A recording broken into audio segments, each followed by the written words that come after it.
everyone's Jackel Wolf back in Skyfactory One with another Skyfactory 101 tutorial video. Now, if you've been following along, you know that we are kind of working our way through the task book. Last episode, though, we did not work on a task from the task book. What we did is we went over the different pipes that are available in our world for moving things like items around. Now, there were 3 different pipes that we looked at, one of which was the cyclic item cables. We also looked at the pipes, or the item pipes from the pipes mod.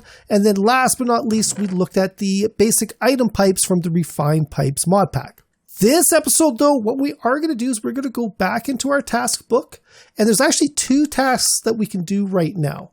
One of which is using the crucibles create an automatically collected infinite lava farm. And because we're creating lava, which is another type of fluid, we've got the opportunity to store a liquid in a container other than a bucket. Now, to start, what we are first going to need in our world is a crucible. Now, we've gone over how to make this one before, but a quick little refresher is that to make a unfired crucible, we are first going to need 8 pieces of porcelain clay. Porcelain clay are just clay and bone meal put together, and 8 of them in a U shape in a crafting station will get you an unfired crucible.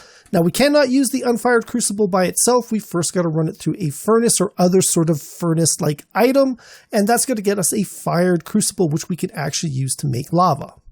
So there you go, we now have a fired crucible. When we place our fire crucible, we need to place it over top of a heat source. If we go into our little crafting menu, press U while we're hovering over the fired crucible, and click on the second tab up at the top, we see all the different heat sources that are available in Skyfactory One. Now, there are a lot of different ones to choose from, but there's probably only 4 that you're ever going to really worry about. The first one is going to be the torch. That is because the torch is going to be the very first one that's available to you in the game.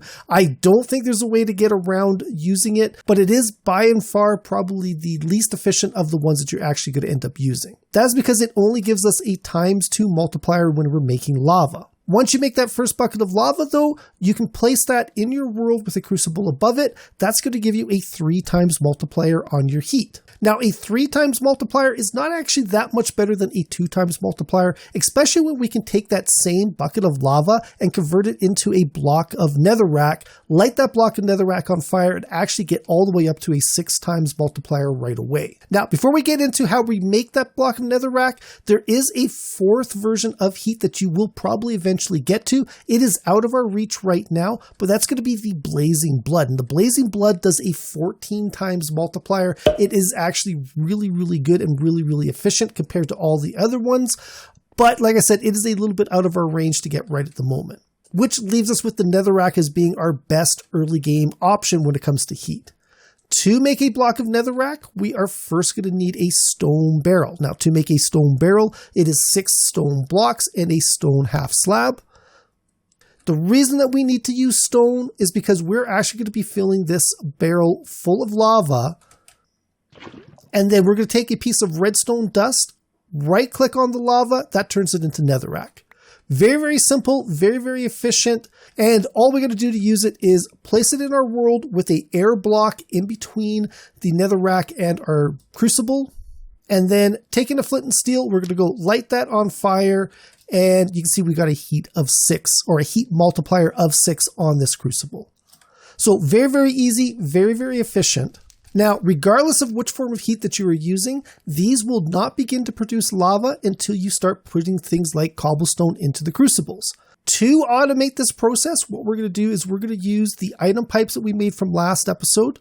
Again, you can use whichever ones that you want. I'm sticking with the item pipes from the pipes mod, simply because it's the one that we have the most pipes of right at this moment. So to automatically push items into our crucibles, what we're going to do is we're going to pipe off of our storage container here. This is all full of cobblestone that's coming from our automatic cobblestone generator up top. And then we're just going to go and come around the back here, and we're going to make a connection with all of our crucibles. Now, this is not a very efficient crucible setup. If I had this set up properly, what we would have is a number of crucibles in a row, all with this netherrack on the bottom. For right now, for demonstration purposes though, I'm just going to leave it as is, and we'll clean this up in between episodes. Now, we've got the item pipes connected to the crucibles, but you see they are not pushing cobblestone in. That is because we have not told the item pipes where we are pulling from and where we're pushing to. To do that, we're going to need our pipe wrench, and we're going to go shift click on our origin, and we come back up here. We can see they are immediately taking items from that cobblestone chest and pushing them into the crucibles over here. Now, while we're up here, this is probably a good opportunity for us to compare the different heat sources. So if I hold shift and take a look at the crucible, you can see that the heat times 2 is producing 2 millibuckets of lava every second. The times 3 is producing 3 millibuckets of lava every second. And then the times 6 is producing 6 millibuckets of lava per second. So one heat is pretty much equal to 1 millibucket every second. Now we've got our lava automatically being created in our crucible. What we got to do is we got to pull it out. To do that, we're going to use something very similar to the item pipes. We're going to go and we're going to make ourselves some fluid pipes. Now, like we talked about last episode, there is a wireless option for moving fluids through your world. We don't have the resources to make that. And actually, of the 3 different fluid pipes available in Skyfactory One, we've only got the resources to make 2 at this moment. So the first one that we're going to look at is the cyclic fluid cables. Very, very similar to the item cables. It is 4 brick stairs and 4 gold nuggets. Now this recipe gets us 8, which is really, really good. Now the second fluid pipe that we're going to look at is going to be the fluid pipes from the pipes mod. That is going to take 6 iron ingots, 2 buckets, and 1 piece of redstone. So this is a very, very iron heavy recipe, especially because we don't get to keep the buckets. Some recipes, the buckets will stay behind. In this case here, these fluid pipes actually use up the bucket. So be aware that they are very iron intensive. You do end up getting 16 of them from this recipe though. That leaves us with the third fluid pipe. Again, we cannot make this one, but it is the basic fluid pipes from the Refined Pipes mod. Now, to make the basic fluid pipe, it is 6 iron, 1 block of glass, and then something sticky in our world. The only one that's really available to us early on is going to be the coagulated blood. To do that, we're going to need our smeltery. We don't have a smeltery yet, but this is another option if you've got those resources in your world. Keep in mind that if you are using these basic fluid pipes, you are going to need a basic extractor attachment as well, or one of the other extractor attachments that go along with the refined pipes. So once again, what we're going to do is we're going to come back over to our little setup over here. I'm going to stick with the fluid pipes. If we were using the fluid cables, it would be a very, very similar process, but we're just going to go and off the top, again, you can come out the sides, you can come out you can't really come out the bottom because you're going to have your heat source down there, but out the top, out the sides, however works with your setup. And then we're just going to come off into the side here.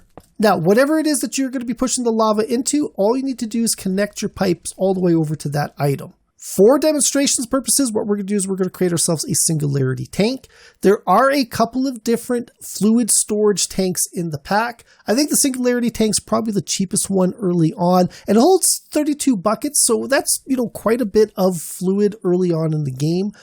To make a singularity tank, it is 4 iron ingots and 5 pieces of glass.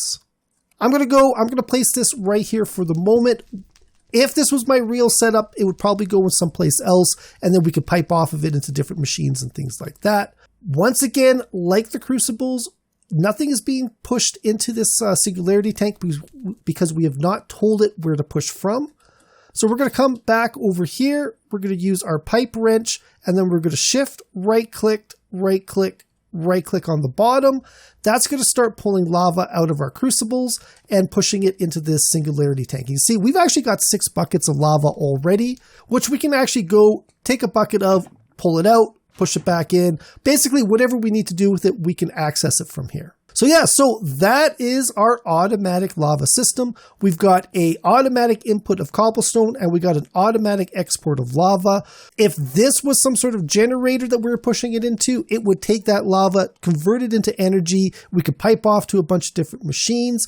As the generator used up the lava, it would automatically get refilled, and we would have infinite power that way. So hopefully you guys have found this useful. Hopefully you guys have found this one interesting. If you did, please think about leaving a like and a subscribe. You can follow me on Twitter at Jackel Wolf. Also, check out the description below. There will be a link to my Discord page. I would love it if you guys stop by to say hi. As well, there'll be a link to my Patreon page. If you enjoy this channel, if you enjoy this content you want to support, stop by, check it out. There are a lot of great perks out there for all of my supporters. But that is it. I'll see you guys next time. Goodbye.